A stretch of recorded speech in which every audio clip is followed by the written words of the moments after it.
태지는 린과 함께 현대 일본에 사는 평범한 고등학생입니다. 린은 성실하고 부지런한 테니스 선수이지만 태지는 운동 능력이 뛰어남에도 불구하고 어떤 동아리에도 속해 있지 않습니다. 린이 태지의 나태한 태도를 나무라는 순간 그의 영혼이 태지의 이름을 부르지만 태지는 아직 그것을 감지하지 못합니다. 하지만 이 일로 인해 태지는 다가오는 빠른 자전거를 알아차리고 린을 위험에서 막아줍니다. 두 사람은 자전거를 탄 사람을 나무라지만 더 중요한 것은 그들은 자신의 밑에서 빛나는 마법진을 발견합니다.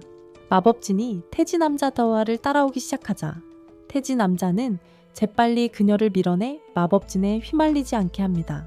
하지만 그녀는 다시 태지 남자에게로 달려가고 마법진이 활성화되면서 둘은 이상한 곳으로 순간 이동합니다.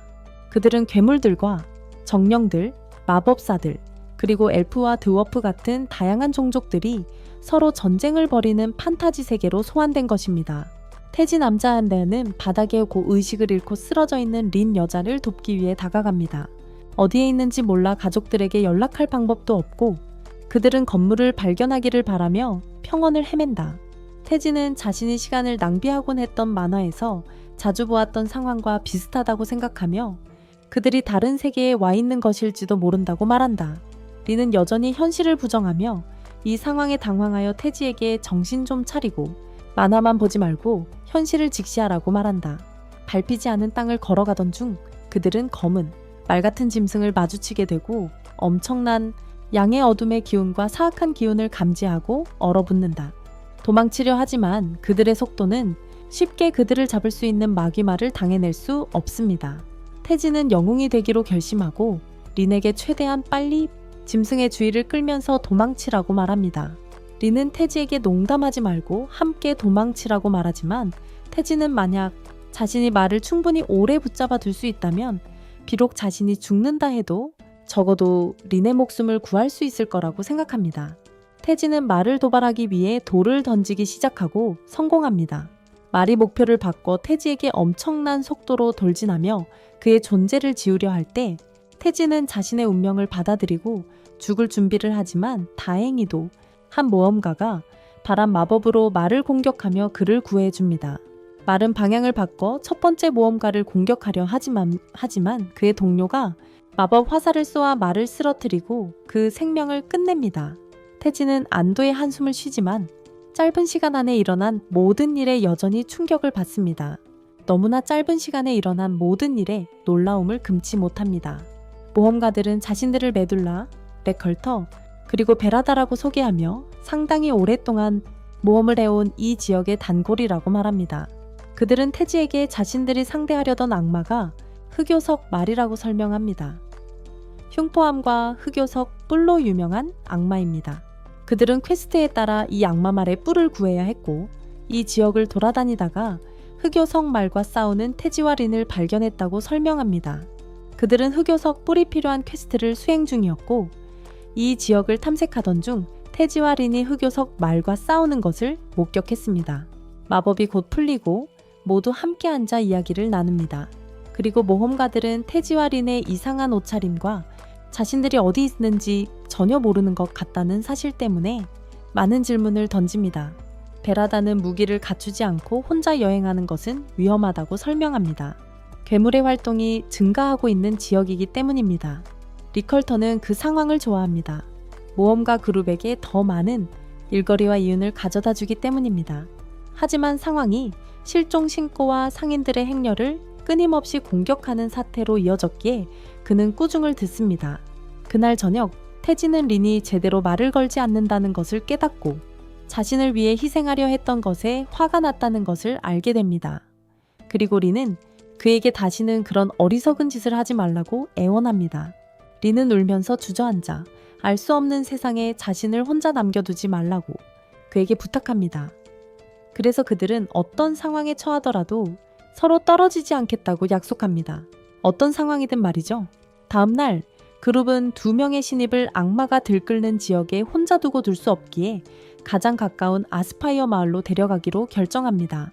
그를 무방비 상태로 악마가 우글거리는 지역에 혼자 둘 수 없어서입니다.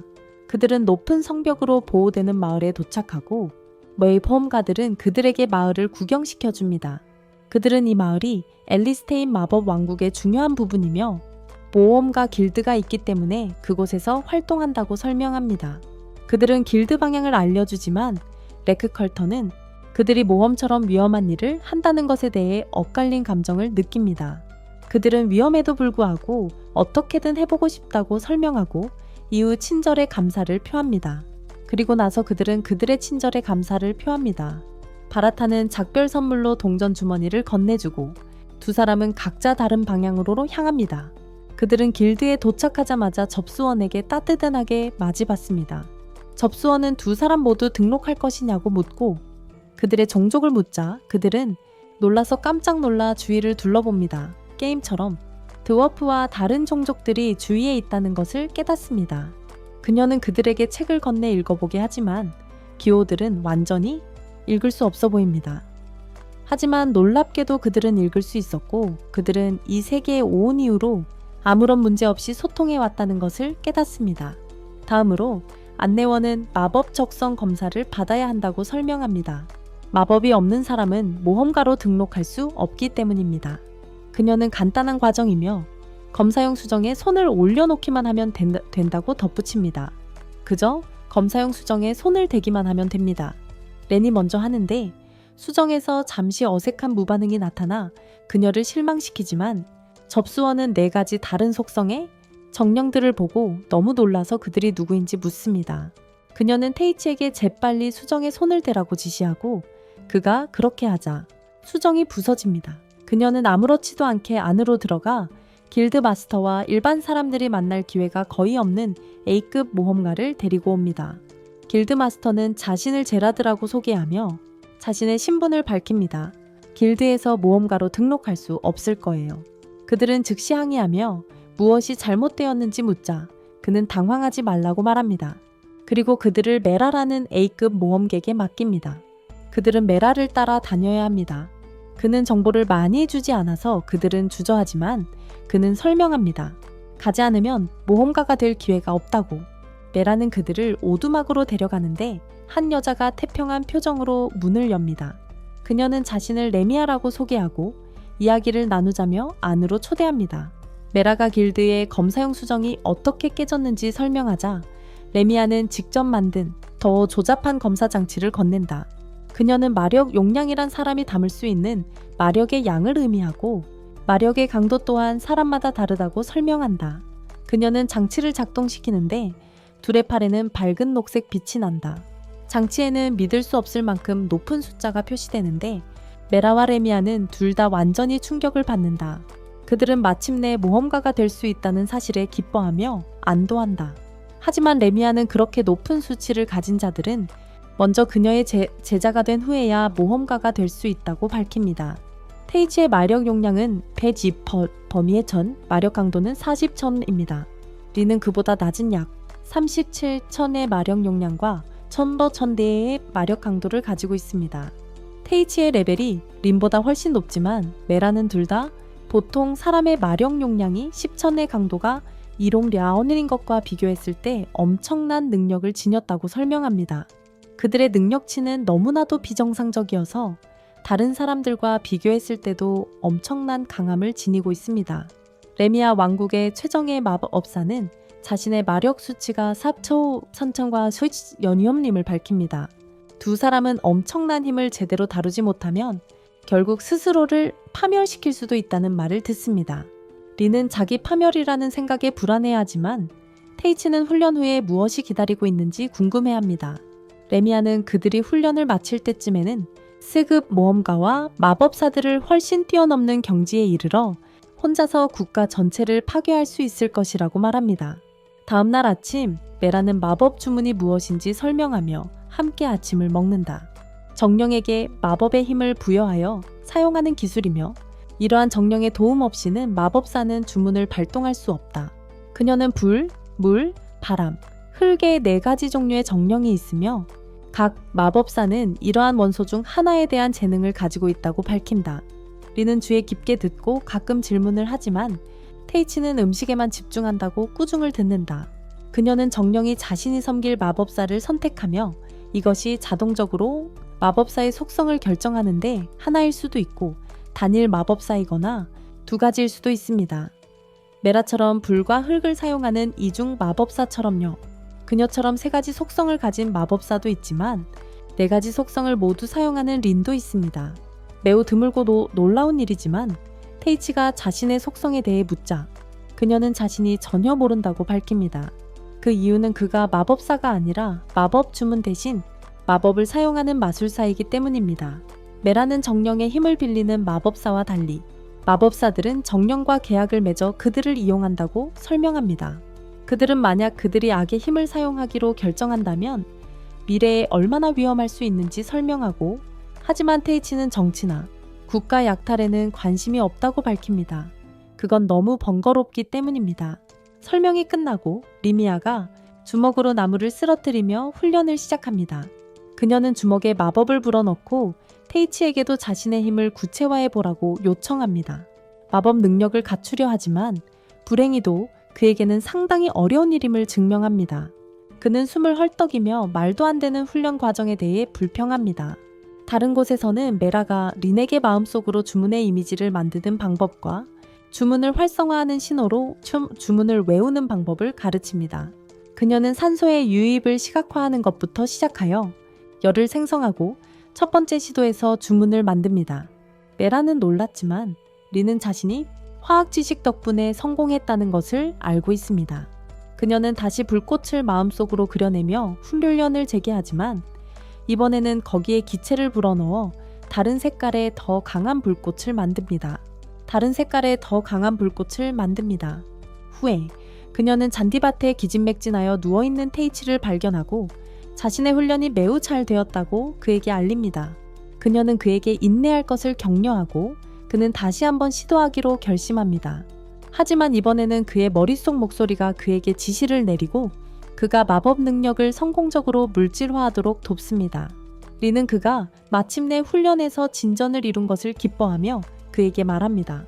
그 과정에서 자신을 도왔던 목소리에 대해서 린은 그것이 귀신이 아니기를, 그리고 자신이 미치지 않았기를 바라며 그들은 그것을 농담으로 치부하고 선생님들과 점심을 먹으러 안으로 들어간다. 그는 굶주린 사람처럼 음식을 먹어치우는데 이는 린으로 하여금 자신의 부족한 예절에 당황하게 만든다. 하지만 레미아는 그의 행동을 신경 쓰지 않는데 많이 먹는 것이 그가 훈련 중 소모한 만화를 보충하는 데 도움이 될 것이기 때문이다. 그녀는 테이치를 지도하는 동안 멜에게 린의 훈련을 계속하라고 말한다. 그가 자신의 전신에 마력을 불어넣어 신체 능력을 향상시킬 수 있을 때까지 그녀는 그 과정에서 많은 마력을 소모해야 할 거라고 설명하지만 예비 마력이 많으니 그것은 방해가 되지 않을 거라고 덧붙입니다. 며칠 후 테이치는 자신의 신체 강화 능력을 훈련하기 위해 자신보다 2배나 큰 페놀프와 싸우게 되지만 페놀프에게 쉽게 패배합니다. 몇 마리의 페놀프를 처리한 후 그는 린을 만나는데 린은 다양한 속성을 사용하여 육식 토끼들을 물리칩니다. 그들의 다음 적은 흑요석 말, 그들의 오랜 숙적이지만 이번에는 떼려돌이 모험가들의 도움 없이도 그 짐승을 쓰러뜨립니다. 레미아는 흑요석 말의 고기를 사용해 작은 축제를 열어주며 이제 모험가가 될 수 있으며 다음날 아스피르로 돌아가야 한다고 말합니다. 그들은 빈둥거리며 편하게 지내다가 원래 목표가 모험가가 되는 것이었음을 잊었습니다. 떠나기 전에 그녀는 잃어버린 자들에 대해 이야기합니다. 그것은 마법사들에 의해 다른 세계에서 소환된 사람들을 일컫는 용어입니다. 그녀는 자신들의 세계에서 그들을 소환한 마법사의 정체를 모른다고 설명하지만 대륙을 탐험한다면 결국에는 그 사람을 만날 수도 있을 거예요. 테이치는 특히 고위 마법사를 찾을 수 있다는 점에 대해 긍정적이며 린이 일본에서 이 마법으로 가득 찬 새로운 세계까지의 여정 내내 자신과 함께 해준 것에 대해 감사해야 합니다. 그들은 다음날 아스피르로 돌아와 쉬운 애급 퀘스트를 수락하며 모험 여정을 시작합니다. 그들은 아스피르로 돌아와 다음날부터 쉬운 애급 퀘스트를 수행하며 모험을 시작합니다. 그들은 대륙과 자신들이 거주하는 왕국, 그리고 그들과 국경을 접하고 있는 몇몇 주목할 만한 대도시들에 대해 알게 됩니다. 그들이 공부하는 동안 안내 데스크 직원 알메이다가 그들에게 소환장을 건넵니다. 길드 마스터 제라드의 소환장이었고 길드에서는 그들에게 퀘스트를 줍니다. 술집 단골 손님을 조사하고 그의 비밀 밀수 활동에 대한 정보를 얻는 것이었습니다. 리는 그 퀘스트가 D급 모험가들을 위한 것이라고 말하지만 그들은 자신들의 현재 등급보다 한 단계 높은 퀘스트를 수락할 수 있다는 말을 듣습니다. 제라드는 그 퀘스트가 2번이나 실패했다고 알려줍니다.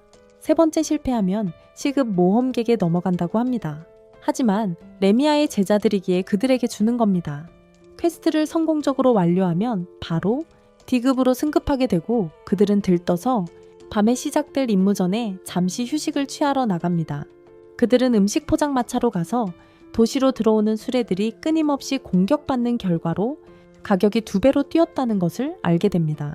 그들은 마을의 식량과 상품 부족이 자신들의 퀘스트와 관련이 있다는 것을 알아채고 임무에 접근하는 방법을 계획합니다.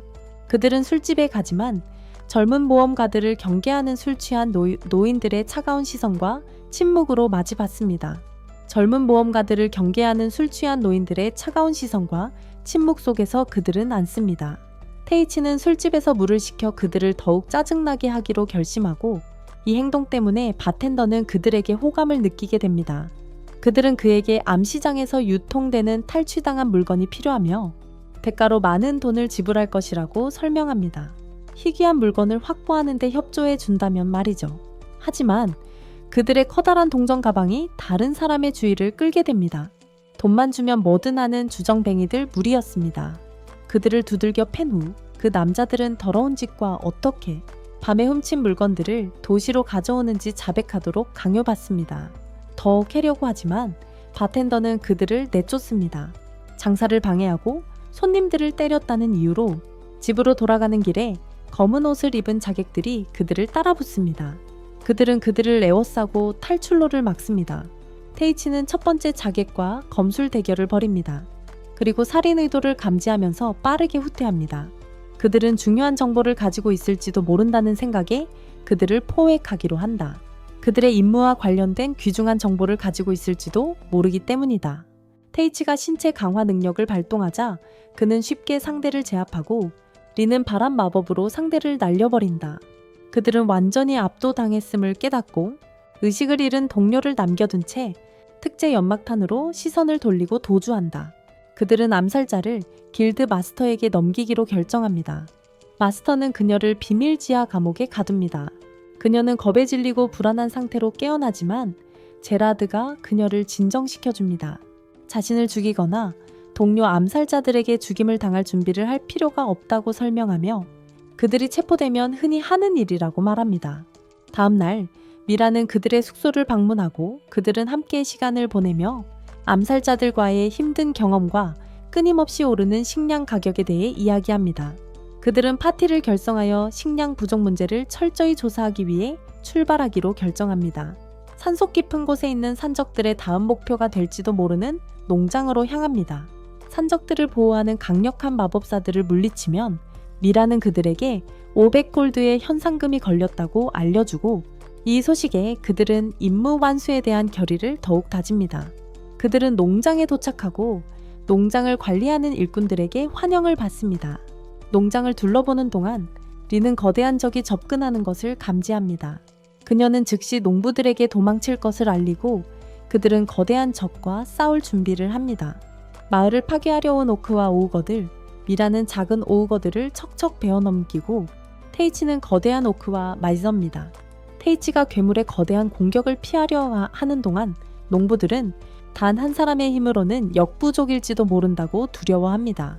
하지만 그는 자신의 몸을 강화하고 날아차기 한 방으로 거대한 오크를 간단히 물리칩니다.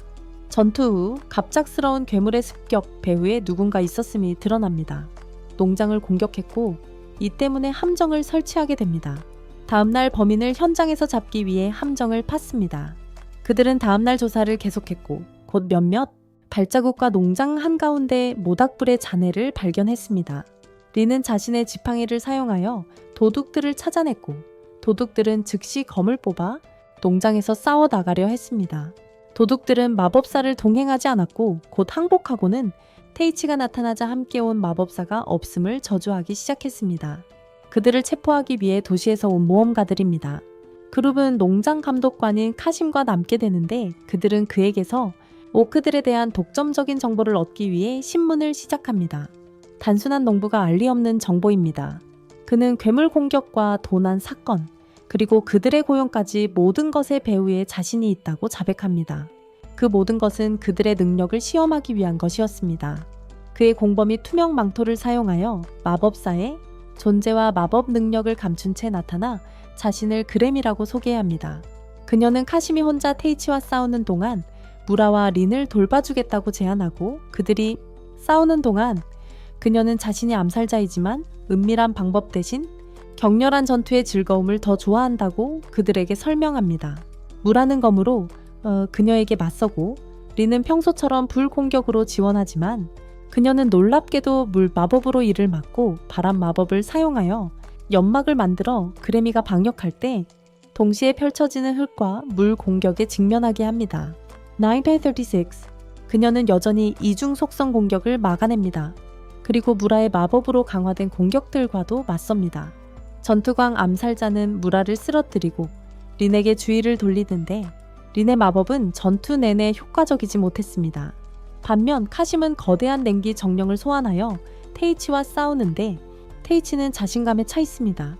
그가 짐승을 공격할 때 짐승의 육체와 접촉하지 않습니다. 주로 물리적 공격이 아니라 정령은 마법 주문으로만 해칠 수 있습니다. 그는 계속해서 헛수고로 공격하며 짐승이 입에서 여러 개의 얼음 기둥을 쏘아내는 동안 체력이 서서히 고갈됩니다.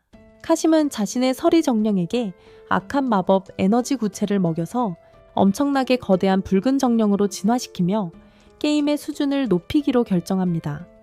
그 정령은 테이치가 전신 신체 강화를 하고 있음에도 불구하고 그를 날려버립니다. 테이치는 거대한 짐승의 일격을 맞고 피를 흘리기 시작하지만 카시미 동료들을 인질로 잡고 그를 강제로 부하로 일하는 것에 짜증이 난 테이치는 흥분을 감추지 못한다. 한편 미우라와 린은 까불지 않고 전투광에게 자신의 모든 힘을 보여주기로 한다. 그녀는 2개의 마법검을 사용하여 공격하고 그래미가 첫 번째 배기를 막자 2번째 번개검으로 그녀를 찌른다. 그래미는 폭발의 매 중심에 갇히지만 무사히 빠져나와 계속 싸우고 싶어 한다. 하지만 마이라가 그래미를 감싸며 마무리 일격을 날린다. 그녀의 검에서 붉은 불꽃이 솟구쳐 그녀를 베었다. 테이치는 멋진 모습을 보였지만 강력한 붉은 정령을 물리치기엔 역부족이었다. 결국 2 사람은 카심에게 항복할 수밖에 없었고 테이치는 자신의 약함과 마법사임에도 자신과 동료를 지키지 못한 무능함을 저주했다. 그는 의식을 잃었고 꿈속에서 아리엘이라는 바람의 정령이 그에게 아직 공식적인 계약을 맺지 않았으니 단 한 번만 자신의 힘을 빌려주겠다고 알려주었다. 그는 주변을 감싸는 것엔 바람 덕분에 다시 일어섰다. 그를 끝장내라고 카심이 자신의 짐승에게 명령하면서 테이치는 짐승의 직격탄을 맞지만 무사하며 새롭게 얻은 힘이 마치 부정행위처럼 느껴진다며 웃는다. 붉은 정령이 다시 공격하지만 이번에는 짐승과 그 공격을 단숨에 지워버린다. 빌린 힘이 사라지기 시작하고 부상이 더욱 심해져도 그는 버티며 마지막 공격으로 적들을 몰아낸다. 마력을 모두 소진하고 의식을 잃는다. 자신의 몸에 힘이 돌아오고 일주일 후 리메아의 오두막에서 깨어납니다. 그는 그녀에게 죽음 직전까지 몰아넣었던 붉은 정령들과 자신에게 힘을 빌려준 아리엘에 대해 이야기하는데 바람의 정령이라는 말에 리메아는 놀라며 정령들은 드래곤보다 강력하고 인간의 눈에는 보이지 않는 희귀한 존재들이며 그가 그녀를 보고 들을 수 있다는 것은 그가 소환사라는 것을 의미한다고 설명합니다. 그는 동료들을 만나기 위해 아스피르로 돌아가지만 그가 돌아오기 전에 여관을 떠났다는 것을 알게 됩니다. 그는 마을을 돌아다니다가 푸른 머리의 미녀를 괴롭히는 몇몇 남자들을 발견합니다. 그는 남자들로부터 그녀를 보호하기 위해 나서고 몇 마디 설정 끝에 남자들은 재빨리 도망친다. 그 소녀는 자신을 아나스타샤라고 소개하는데 그의 첫 번째 임무 당시 그가 잡는 데 도움을 준 전직 암살자이며 이제는 도시 길드에서 일하고 있다. 그들은 도난당한 물건에 대한 조사를 계속하기 위해 협력하고 같은 날 그들의 작전 기지를 찾는 데 성공한다. 그들은 밖에 배치된 경비병들과 건물에서 가장 중요한 방을 지키는 경비병들을 은밀하게 제압한다. 그들은 방 안으로 싸워 들어가고 거기서 테이치에게 보내는 편지를 발견한다. 마을에서 휴식을 취하던 중 매일 계속 오르는 식량 가격에 대한 소란이 일어나고 상황은 점점 더 악화되고 이 때문에 문제를 해결하지 못한 것에 대해 소녀들은 분노합니다. 그들은 자신들이 뒤쫓기고 있다는 것을 알아차리고 얼마 후 시장에서 대담하게 매우 붐비는 곳임에도 불구하고 습격을 받습니다. 미라는 마을 사람들에게 안전한 곳으로 피하라고 지시하는 동안 링과 함께 암살자와 지으데일 상황에서 맞서 싸웁니다. 그들은 암살자를 끝장낼 준비를 하지만 강력한 공격을 받습니다. 먼 거리에서 마법사가 사용한 폭발 마법에 린은 재빨리 방어 모드로 전환합니다. 그들은 불리한 상황에 처하게 되면서 전세가 역전되고 그들에게 접근한 그레미를 포함하여 5명의 적을 상대해야 합니다. 그녀는 투명 망토를 이용해 그들에게 몰래 접근했습니다. 그레미는 미우라를 기절시키고 부하들에게 린을 미라와 함께 도망칠 시간을 벌라고 명령합니다. 편지에는 마을 아래에 붉은 고블린 무리가 도사리고 있다는 정보가 있습니다. 아스파이어로 향하며 그들이 더 조사하기 위해 터널로 들어가자 그들은 괴물의 유해와 비밀 통로를 발견합니다. 혹시 함정이 있을까봐 아나스타샤가 직접 자물쇠를 따고 그녀를 지켜보던 그는 그녀에게 싸움과 멀리 떨어진 평범한 삶을 살 것을 제안합니다. 린이 그녀를 막는 남은 암살자를 물리칠 때쯤 그레미가 나타나 미라가 억류되어 있는 탑의 위치를 알려줍니다. 그녀는 은밀한 접근 방식을 좋아하지 않는다고 설명하며 다음에 그들과 재대결을 하고 싶다고 말합니다. 린은 급히 그리고 화가 나서 미라가 인질로 잡혀 제물이 되도록 준비되고 있는 탑에 도착한다. 미라는 인질로 잡혀 제물이 되기 위한 준비를 하고 있다. 린은 마법사들의 발을 얼려서 움직이지 못하게 한 후 친구의 마력을 흡수하는 마법진을 해제하려 한다. 미라를 구출한 후 카심의 상사이자 추기경 로드라라는 교회의 고위 간부이자 이전 공격의 배후 인물이 나타나 새벽의 도시를 공격할 고블린 3,000마리에 대해 알려준다. 새벽의 도시를 공격할 고블린 3,000마리가 준비 중이라고 알려준다. 갑자기 아나스타샤에게 골렘이 나타나지만 테이치가 그녀를 보호한다. 그는 괴물의 공격을 막고 주먹으로 내리쳐 마법의 핵이 사라진 돌덩이만 남을 때까지 때립니다. 마법의 핵이 없는 돌만 남은 상황에 그는 매우 이상함을 느낍니다. 곧 그는 골렘의 이상 현상이 특수한 지구 마법을 사용하는 쌍둥이 마일로와 멜로의 소행임을 알게 됩니다. 그들은 자신들의 특기인 지구 마법으로 괴물을 만들 수 있습니다. 그들은 자신들이 고블린들을 깨워 특수한 수정을 이용해 사람들을 죽이고 먹으라고 지시했다고 알려줍니다. 하지만 아무리 악행을 저질렀다 해도 테이치는 여전히 그들을 보호하고 싶어 합니다. 조종당하는 어린아이일 뿐인 쌍둥이들. 하지만 불행히도 그들이 깨어났을 때 진홍의 계약으로 강화된 고블린들은 얼음정령처럼 테이치가 홀로 돌격합니다. 전투 중에 쌍둥이는 수정을 잃고 그 결과 자신들이 조종해야 할 괴물들에게 공격을 받습니다. 그때 테이치가 그들을 구해주고 효과적으로 싸우지 못하는 아나스타샤도 도와줍니다. 복장 때문에 어려움을 겪고 있던 아나스타샤를 말이죠. 다음날 아침 린, 미우라, 제라드, 레미아는 고블린 침략에 맞서 방어를 이끌다. 린은 광범위한 지속 마법을 사용하여 거대한 구덩이를 만들고 이어 끓는 물 마법으로 공격한다. 다음으로 그녀는 다궈진 금속 구체를 만들어 물이 가득 찬 구덩이에 넣고 두 가지가 결합하여 거대한 증기 폭발을 일으킨다. 그녀의 공격 덕분에 모험가들은 돌격할 수 있고 고블린들은 혼란에 빠진다. 그리고 레미아가 전장에 있는 것만으로도 모두에게 영감을 주지만 적 또한 진홍의 계약으로 강화된 괴물들을 배치합니다. 그들은 강화된 괴물들의 새로운 물결과 계속 싸우며 마력을 모두 소진하지 않고 버티려고 애씁니다. 압도적인 수적 열세 속에서 마법 능력을 모두 소모하지 않고 버티기 위해 고군분투합니다. 그들은 괴물들의 수를 수십 마리 정도로 줄이는 데 성공합니다. 거기에 그들이 지금껏 만난 적 없는 가장 강력한 괴물인 붉은 오우거 지휘관 3마리가 남았습니다. 레미아는 강력한 마법을 준비하는 동안 다른 이들이 괴물들을 그녀에게서 멀리 떨어뜨려 놓습니다. 그녀가 주문을 완성할 충분한 시간을 벌기 위해서입니다. 테이치는 아나스타샤와 쌍둥이들과 함께 지휘본부에 도착하여 보고를 받습니다. 전장 상황 보고입니다. 그들은 의심할 여지 없이 강력한 적과 싸우고 있는 소녀들을 지원하기 위해 전장으로 향하기로 합니다. 하지만 아나스타샤는 자신의 암살 스타일 전투 방식이 최전선에는 적합하지 않아서 남습니다. 레미아의 마법이 남은 하급 몬스터들을 소탕하고 그들은 3마리의 거대한 오우거만 남게 됩니다. 그들은 전투를 신속히 끝내고자 남은 마력을 모두 사용하지만 그들의 노력만으로는 오우거들을 물리치기에 충분하지 않습니다.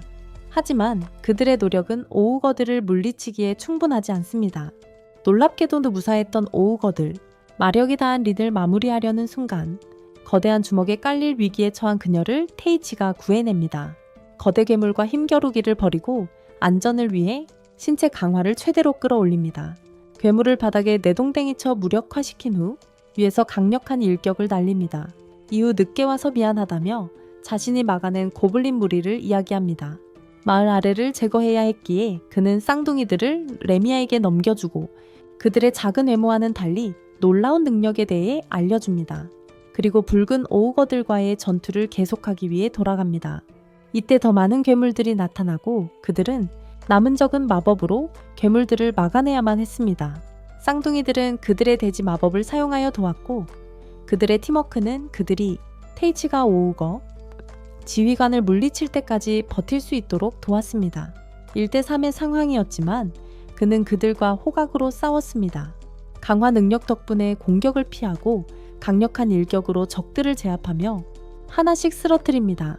마무리를 짓기 전 땅이 흔들리기 시작하고 오우거들은 지하 깊숙한 곳에서 나타난 정체불명의 용에게 죽임을 당합니다. 그 용의 등장으로 땅이 크게 흔들리고 2개의 머리를 가진 용이 포효하자 그 불길이 온 세상을 밝히며 전장의 모든 이들에게 공포를 심어줍니다.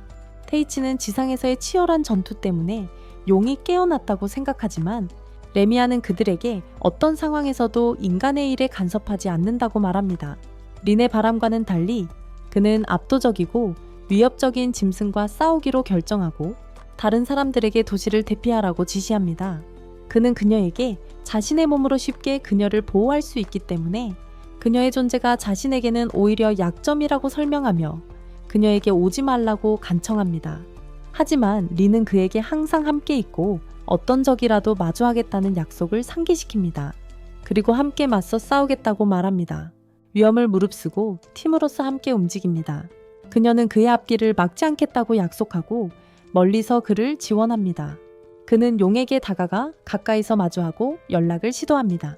필요한 모든 도움을 받아야 했기에 에리얼에게 연락을 취했지만 응답이 없자 그는 강력한 주먹으로 짐승에게 돌진합니다. 그 충돌은 충격파를 일으키지만 짐승에게는 아무런 피해를 주지 못하고 짐승은 불꽃을 뿜어 방역합니다. 그는 피하려 하지만 오히려 불꽃에 휩싸입니다. 클래식한 용의 꼬리 회전에 날아갔습니다. 린에게도 위협적인 공격을 가하며 한치도 움직이거나 전투에 간섭하지 말라고 합니다. 테이치는 지난 공격으로 심각한 부상을 입었고 용이 자신을 향해 공격을 멈춘 덕분에 살아남았다는 것을 깨닫습니다. 동시에 아나스타샤가 최면에 걸린 채로 나타나고 어떻게 전장에 왔는지 기억하지 못합니다. 그녀의 등장은 용의 주의를 끌고 용은 이미 태울 공격을 준비하고 있었습니다. 그의 존재를 무시한 벌로 둘 다를 벌한다. 그녀는 그를 불길로부터 보호하다가 배에 태아 손상을 입는다. 마지막 순간 그녀의 눈앞에 인생이 스쳐 지나가고 피를 흘리며 죽어가는 와중에 테이치 덕분에 평화롭고 즐거운 추억을 가질 수 있었다며 감사를 표한다. 약속했던 그녀를 지키지 못했다는 사실에 그는 분노하고 괴로워하고 슬퍼하며 이 격렬한 감정이 아리엘과의 연결을 촉발시키고 아리엘은 일찍 도와주지 못한 것에 대해 사과한다.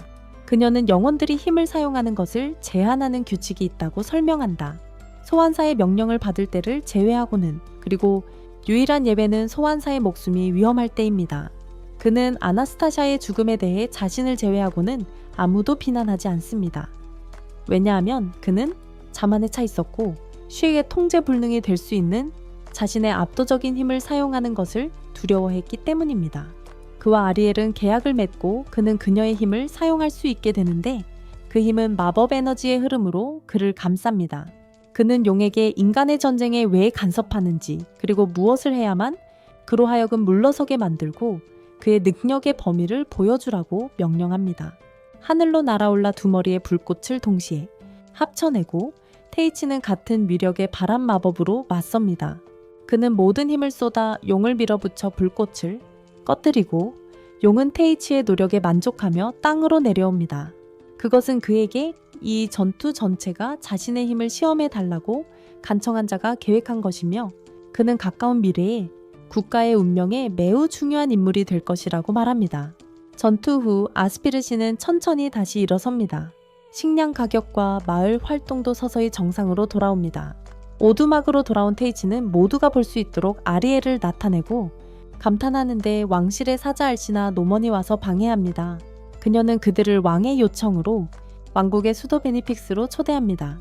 마차 안에서 그녀는 왕이 이웃 나라를 돕기 위해 전국의 마법사들을 파견하려고 계획했지만 그의 형제는 그 생각에 반대한다고 설명합니다.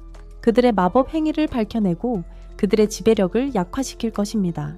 결과적으로 왕의 동생인 도르티샴 공작과 그의 세력이 반란을 일으켰고 그것은 내전으로 이어질 수 있습니다. 그들은 수도에 도착하여 유령 도시처럼 변해 있는 것을 보고 충격을 받습니다. 모두가 그들을 경계하고 알시나마저 암살자의 공격을 받습니다.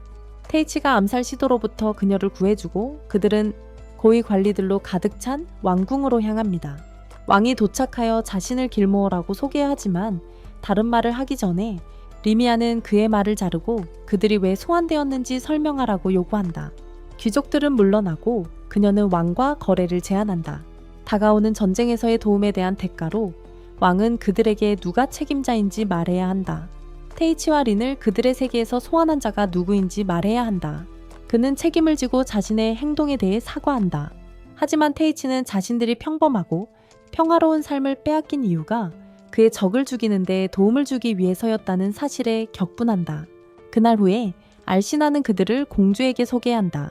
샬롯 그들을 소환한 진짜 책임자입니다. 그녀는 소환 의식이 테이치만을 위한 것이었고 의식이 암살자에게 침입당하자 그녀의 마법 힘이 폭주하여 린도 함께 소환했다고 설명합니다.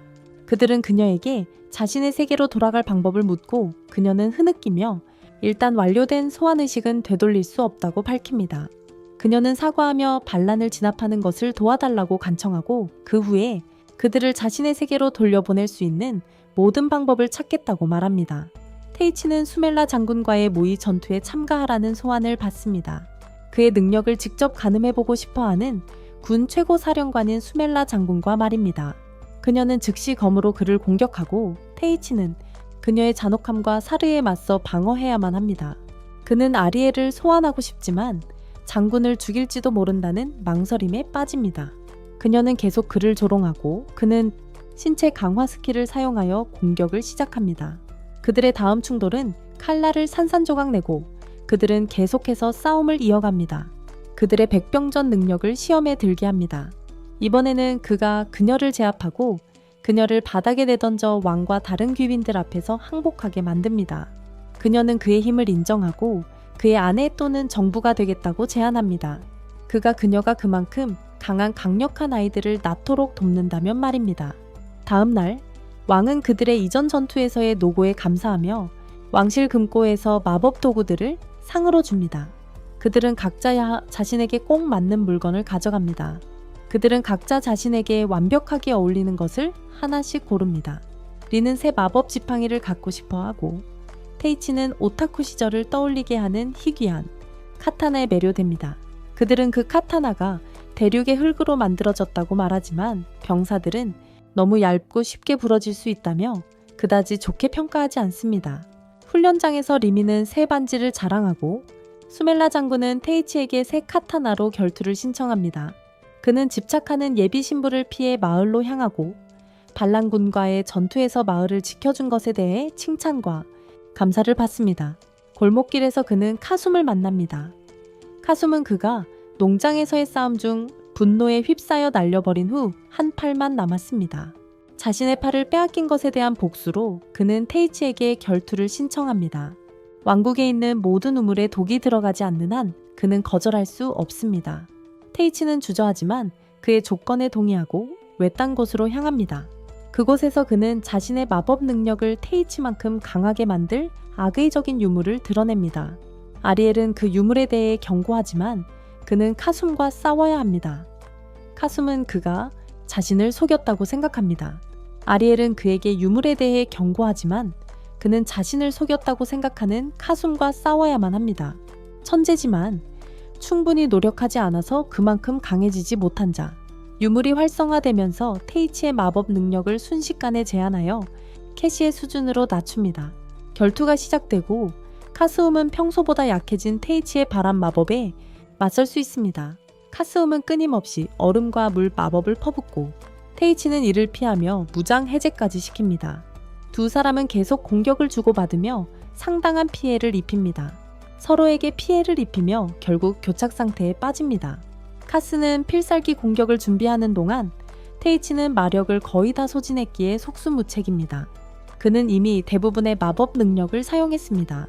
린의 지시를 떠올린 그는 카스의 공격에 맞춰 자신의 카타나의 마법을 불어넣어 물공을 베어내고 그를 쓰러뜨립니다. 카스는 패배를 인정하고 그에게 유물을 파괴해 자신의 마법, 능력을 회복하라고 말하지만 유물은 그림자 괴물을 만들어내 그를 공격합니다. 방역할 힘이 없는 그를 그레미가 구해줍니다. 칼로 유물을 파괴하는 그녀. 하지만 괴물은 사라지지 않고 계속 커지고 힘을 되찾은 테이치는 번개 공격을 사용하여 괴물을 산산조각 내 버립니다. 다음 날 도르티샴 공작은 군대를 집결시키고 레미아와 그녀의 강력한 제자들을 상대하기 위해 용병들을 고용합니다. 길마르 왕 또한 모두를 고무시키는 연설을 통해 모두의 사기를 북돋우고 조국을 위해 모든 것을 바칠 준비가 된 전장으로 돌격하게 합니다. 링와 레미아는 새로운 마법 도구를 마구 사용하며 날뛰고 테이치는 군대 진영을 우회하여 적의 지휘부로 향한다. 적의 지휘부로 직접 향한다. 린은 큰 도끼를 사용하는 여성 용병을 만나고 스즈오라라는 A급 모험가라고 자신을 소개한다. 그녀는 그레미처럼 전투광 기질을 풍기고 린은 그녀를 경계한다. 17.7 강력한 상대와의 첫 번째 험난한 전투, 자신감 없는 공격을 하게 만든다. 스즈오라는 공중에서 움직이며 불꽃 파동을 린에게 날린다. 공격으로 화상을 입었지만 연이어 얼음과 불 마법을 사용하여 수조라를 속수무책으로 만들었다. 부상은 그녀를 더욱 흥분시켜 전투를 계속하게 만들었다. 불행히도 그들은 좀비들에게 방해를 받아 함께 싸워야 했다. 테이치는 공작의 경비병들을 물리치고 그의 텐트 안으로 쉽게 들어갔다. 그는 아리엘과 함께 공작에게 평화적인 해결책을 제안하고 이러한 무의미한 사소한 이해관계 충돌로 인한 유혈 사태를 끝낸다면 목숨을 살려주겠다고 약속했다.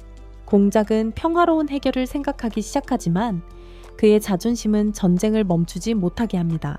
그는 테이치에게 그토록 강력한 마법 능력을 가지고 왜 왕이 되지 않느냐고 묻고 테이치는 게으름을 피우고 하고 싶은 일을 하는 것을 즐기는 그에게 있어 통치가 얼마나 스트레스가 많고 힘든 일인지 설명하며 답합니다.